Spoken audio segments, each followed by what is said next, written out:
चलिए sir start करते हैं। बिस्मिल्लाहिर्रहमानिर्रहीम।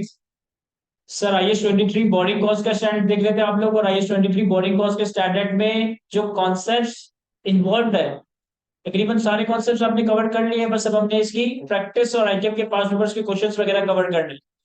सर आपने अपनी पिछली क्लासेस में IS-23 बोर्डिंग की कॉस्ट के स्टैंडर्ड का ओवरऑल एजेंडा डिस्कस किया था, ऑब्जेक्टिव डिस्कस किया था, कितनी तरह की बोर्डिंग कॉस्ट, क्वालिफाइंग एसेट क्या होता है, स्पेसिफिक बोर्डिंग, जनरल बोर्डिंग क्या होता है, इन सारी चीजों के बारे में आपने डिस्कशन की थी। IS-23 बोर्डिंग कॉस्ट के स्टैंडर्ड का ऑब्जेक्टिव एक तो ये था कि अगर एक कंपनी कोई क्वालिफाइंग एसेट, किसी क्वालिफाइंग एसेट की मैन्युफैक्चरिंग कंस्ट्रक्शन को फाइनेंस करने के लिए कोई बोरिंग्स करती है, तो उस बोरिंग्स के ऊपर जो भी इंटरेस्ट या बोरिंग कॉस्ट आएगी, इसे आप पीरियड कॉस्ट या पीरियड एक्सपेंस मानकर एक्सपेंस आउट नहीं करेंगे, बल्कि उस बोरिंग कॉस्ट को, इस इंटरेस्ट कॉस्ट को आप क्वालिफाइंग एसेट की कॉस्ट का पार्ट बनाकर कैपिटलाइज कर रहे होंगे। अब दो तरह की बोरिंग्स का हमने जिक्र किया था IS-23 में। One is called specific boring, the other one is called general boring. Specific boring का मतलब है कि वो बोरिंग जो कि आपने स्पेसिफिकली क्वालिफाइंग एसेट के लिए ही की है। स्पेसिफिक बोरिंग के केस में हम ये करते हैं कि जो भी बोरिंग कॉस्ट आती है हमारे स्पेसिफिक बोरिंग पे, इसे हम कैपिटलाइज करते हैं। और स्पेसिफिक बोरिंग का जो भी fund for the time being unused है, for the time being unutilised है, जैसे हमने नाम दिया था सरप्लस फंड का, सरप्लस फंड को इन्वेस्ट करके जो भी हमारे पास इन्वेस्टमेंट इनकम आती है, उसे हम बोरिंग कॉस्ट भी कैपिटलाइज से रिड्यूस या एडजस्ट कर रहे होते हैं। दूसरी तरफ हमने बात की थी जनरल बोरिंग के हवाले से। जनरल बोरिंग का मतलब है कि ऐसी बोरिंग जो कि कंपनी ने बहुत सारे पर्पसेस के लिए की हुई है, ऐसी बोरिंग जिसकी बहुत सारे पर्पस, बहुत सारी यूटिलाइजेशन है। One of the purpose, one of the utilization qualifying asset भी है। जनरल बोरिंग के केस में आप ये करते हो कि सबसे पहले कैलकुलेट करते हो एक वेटेड एवरेज कैपिटलाइजेशन रेट, कि अगर हमारे पास एक या एक से ज्यादा जनरल बोरिंग्स है, तो हम हर जनरल बोरिंग की बेसिस पे एक weighted average capitalization rate calculate करते हैं। और फिर जो भी एक्सपेंडिचर इनकम करता है, उस पे अकॉर्डिंगली जनरल बोरिंग का weighted average capitalization rate apply कर रहे होते हैं। फिर आपने पीरियड कैपिटलाइजेशन के हवाले से कुछ डिस्कशन की थी कि कब इंटरेस्ट की कैपिटलाइजेशन को स्टार्ट करेंगे, कब इंटरेस्ट की कैपिटलाइजेशन को टेम्पररी तौर पे रोक देंगे, और कब इंटरेस्ट की कैपिटलाइजेशन को परमानेंटली सीज कर देंगे। सर हम बोरिंग कॉस्ट की कैपिटलाइजेशन स्टार्ट करते हैं जब तीन कंडीशंस पूरी हो। Number one, borrowing cost is incurred. Number two, expenditure is incurred. And number three, construction activities are in process. Sir हम बोरिंग कॉस्ट की कैपिटलाइजेशन को टेम्पररी रोक देते हैं जब हमारे कंस्ट्रक्शन के प्रोसेस में कोई एबनॉर्मल लेवल का डिले आ जाए, गवर्नमेंट की तरफ से हमारा एरिया या हमारी प्रॉपर्टी सील हो जाए, कोई एबनॉर्मल स्टॉर्म आ जाए, कोई एक्सीडेंट हो जाए, या कोई भी एबनॉर्मल रीजन की वजह से हमारी कंस्ट्रक्शन एक्टिविटीज रुक जाए। और फिर हम बोरिंग कॉस्ट की कैपिटलाइजेशन को परमानेंटली रोक देते हैं, खत्म कर देते हैं, जब हमारा क्वालिफाइंग एसेट सब्सटेंशियली कंप्लीट हो जाता है। तो यही इन टोटल मिला जुलाकर IS-23 की लिमिटेड नंबर ऑफ कॉन्सेप्ट्स है। एक जनरल डिस्कशन हमने करनी है यूटिलाइजेशन ऑफ फंड्स के हवाले से, कि अगर आपका एग्जामिनर आपको सिनेरियो देता है जिसमें आपको क्वालिफाइंग एसेट बनाने के लिए फंड्स मल्टीपल एवेन्यूज से, मल्टीपल जगहों से अवेलेबल है, तो फिर आप फंड्स को किस सीक्वेंस में, किस प्रायोरिटी के साथ यूज कर रहे होंगे। सर फंड्स को यूज करने की, फंड्स को यूटिलाइज करने की जो हमारी सीक्वेंस है, जो प्रायोरिटी है, वो कुछ इस तरह से होगी कि पहले हम अपना पैसा इस्तेमाल करेंगे। अगर कंपनी के पास अपना इक्विटी का पैसा है, जो कंपनी ने अपने शेयर होल्डर से कलेक्ट किया है, तो पहले आप इक्विटी का पैसा इस्तेमाल करोगे। जब इक्विटी का पैसा खत्म हो जाएगा, जब इक्विटी का पैसा नहीं बचेगा, तब आप फंड्स यूटिलाइज करोगे स्पेसिफिक बोरिंग के।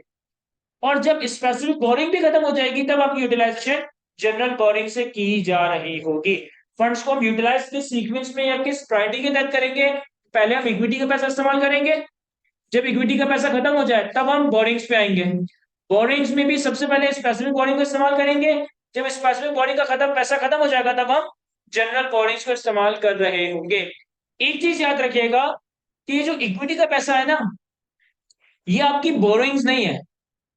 इक्विटी का पैसा चूंकि बोरिंग्स ही नहीं है, तो इक्विटी के पैसों के ऊपर कोई बोरिंग कॉस्ट भी कैपिटलाइज नहीं होगी। इक्विटी के पैसे के ऊपर कोई बोरिंग कॉस्ट कैपिटलाइज नहीं हो रही होगी। मैंने आपसे एक जनरल डिस्कशन की थी कि अगर एक बिजनेस को स्टार्ट करना है, या एक कंपनी एक बिजनेस को रन करना है, तो उसके लिए फंड्स चाहिए। अब फंड्स के लिए, फाइनेंस के लिए कंपनी दो ही लोगों की तरफ देखती है। या तो कंपनी अपने इक्विटी होल्डर से पैसा मांग सकती है, या कंपनी अपने लेंडर से पैसा मांग सकती है। जब कंपनी अपने इक्विटी होल्डर से पैसा मांगती है, तो बदले में जो उनको इंस्ट्रूमेंट इशू करती है, जनरली वो क्या होता है? Ordinary shares. जनरली वो क्या होता है? Ordinary shares. इसी तरह राइट शेयर्स भी हो सकता है। सर राइट शेयर हमें मालूम है क्या होता है? सिस्टम जो होती है वो होते हैं ना, पार्टनर जो शेयर होल्डर होते हैं उनको लेट शेयर। बिल्कुल सही बताया इन्होंने। फॉर एग्जाम्पल कि आज मैं कंपनी बनाता हूँ एमक्यू लिमिटेड, और मैं आप सबसे कहता हूँ कि भाई मैं कंपनी बनाने लगा हूँ एमक्यू लिमिटेड, तो जिन जिन लोगों को एमक्यू लिमिटेड के शेयर चाहिए वो कंपनी को पैसे दे और कंपनी उनको शेयर दे देगी। तो फॉर एग्जाम्पल क्लास में जितने लोग बैठे हुए हैं, हर बंदे ने अपनी कैपेसिटी के हिसाब से पैसे दिए, और हर बंदे के पैसों के रेशियो में मैंने सबको शेयर इशू कर दिए। आप लोगों को जो मैंने शेयर इशू की ना, ये शेयर कौन सा है? ये ऑर्डिनरी शेयर है। 6 महीने बाद, 1 साल बाद, 2 साल बाद, 3 साल बाद मुझे और पैसों की जरूरत है, और मुझे और पैसों की जरूरत है, तो पहले मैं पैसे मांगने के लिए आप लोगों के पास ही आऊंगा कि भाई कंपनी को और पैसों की जरूरत है। अगर आप लोग चाहें तो कंपनी को पैसा देकर कंपनी के मजीद नए शेयर्स एक्वायर कर सकते हैं। तो कंपनी अपने एग्जिस्टिंग शेयर होल्डर्स को जो नए शेयर्स इशू करेगी, इन शेयर्स को हम कहते हैं राइट शेयर्स। इन शेयर्स को हम कहते हैं राइट शेयर्स। इनको राइट शेयर क्यों कहा जाता है? क्योंकि कंपनी के जो एग्जिस्टिंग ऑर्डिनरी शेयर होल्डर्स हैं, उनका ये पहला राइट बनता है कि उनको ये इन्वेस्टमेंट अपॉर्चुनिटी दी जाए। अगर कंपनी के एग्जिस्टिंग शेयर होल्डर्स मना कर देते कि नहीं हमें मजीद इन्वेस्ट नहीं करना, तो फिर कंपनी बाहर के लोगों को इन्वेस्ट करने के लिए ला सकती है। लेकिन कंपनी को पहले ये राइट किसको देना पड़ेगा? अपने एग्जिस्टिंग शेयर होल्डर्स को। और एग्जिस्टिंग शेयर होल्डर्स को जो ये राइट के अगेंस्ट शेयर की इशू किए जाएंगे, इसको हम राइट शेयर्स कह रहे होंगे। इसी तरह से आने वाले वक्तों में एक स्टैंडर्ड हम कवर करेंगे, that is called IS 33 earning per share. Earning per share की आवाज, अर्निंग पर शेयर के स्टैंडर्ड में मैं आपको प्रेफरेंस शेयर्स डिटेल में कवर करवाऊंगा कि प्रेफरेंस शेयर्स क्या होता है, कितनी टाइप्स के प्रेफरेंस शेयर्स होते हैं। फॉर द टाइम में सिर्फ इतना बता रहा हूँ कि प्रेफरेंस शेयर्स की एक क्लासिफिकेशन ये होती है कि प्रेफरेंस शेयर या तो इरिडीमेबल होगा या रिडीमेबल होगा। प्रेफरेंस शेयर्स की डेफिनेशन क्या है, या इसमें क्या क्या टाइप्स है, क्या क्या क्लासिफिकेशन है, ये हम डिटेल में डिस्कस करेंगे I-33 के स्टैंडर्ड में। फिलहाल मैंने सिर्फ इतना बताया कि प्रेफरेंस शेयर्स की वन ऑफ द क्लासिफिकेशन ये है कि it can be either irredeemable और it can be either redeemable. अगर प्रेफरेंस शेयर इरिडीमेबल है, अगर प्रेफरेंस शेयर इरिडीमेबल है, तो याद रखिएगा इरिडीमेबल प्रेफरेंस शेयर का नेचर क्या होता है कि ये इक्विटी होता है। और अगर प्रेफरेंस शेयर रिडीमेबल नेचर का है, तो इसका नेचर क्या होता है? इसका नेचर लायबिलिटी नेचर का होता है। चलिए थोड़ा डिस्कस कर लेते हैं। सर क्या फर्क है रिडीमेबल या इरिडीमेबल प्रेफरेंस शेयर्स में? देखें, अगर मैं आप लोगों से पैसा इकट्ठा कर रहा हूं और आपको बदले में ऑर्डिनरी शेयर्स नहीं दे रहा, प्रेफरेंस शेयर्स दे रहा हूं। अगर मैं आप लोगों से पैसा इकट्ठा कर रहा हूं और बदले में आपको ऑर्डिनरी शेयर्स नहीं दे रहा, प्रेफरेंस शेयर्स दे रहा हूं।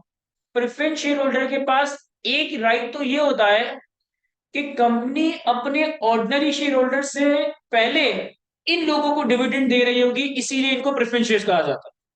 इनको ऑर्डिनरी शेयर्स के मुकाबले में एक प्रेफरेंस दी जाती है कि जब भी कंपनी डिविडेंड पे करेगी तो पहले प्रेफरेंस शेयर्स को पे करेगी, फिर अगर पैसा बच जाएगा तो फिर ऑर्डिनरी शेयर्स को डिविडेंड दिया जाएगा। इस वजह से इन शेयर्स को हम प्रेफरेंस शेयर्स कह रहे होते हैं। तो ये भी दो तरह के होंगे, या तो इरिडीमेबल या रिडीमेबल। रिडीमेबल का मतलब है रीपेबल, रिडीमेबल का मतलब है रीपेबल। सर क्या मतलब रीपेबल? अगर मैं प्रेफरेंस शेयर्स इशू कर रहा हूं जो कि रिडीमेबल नेचर के, इसका मतलब है कि इसकी कोई ना कोई मेच्योरिटी डेट होगी, उस मेच्योरिटी डेट पे मैं प्रेफरेंस शेयर होल्डर को उनका पैसा वापस कर दूं। रिडीमेबल या रिपेबल प्रेफरेंस शेयर्स का मतलब है कि इसकी कोई ना कोई मेच्योरिटी डेट होगी, 2 साल बाद, 3 साल बाद, 5 साल बाद, 10 साल बाद, जब मुझे शेयर होल्डर्स को पैसा वापस करना पड़ जाएगा, तभी ये रिडीमेबल नेचर के प्रेफरेंस शेयर्स कहलाए जाते हैं। तभी इनका नेचर क्या होगा कि ये लायबिलिटी कहलाई जाएगी। और इरिडीमेबल प्रेफरेंस शेयर्स का मतलब है नॉन रिपेबल, जो कभी भी रिपे नहीं होगा।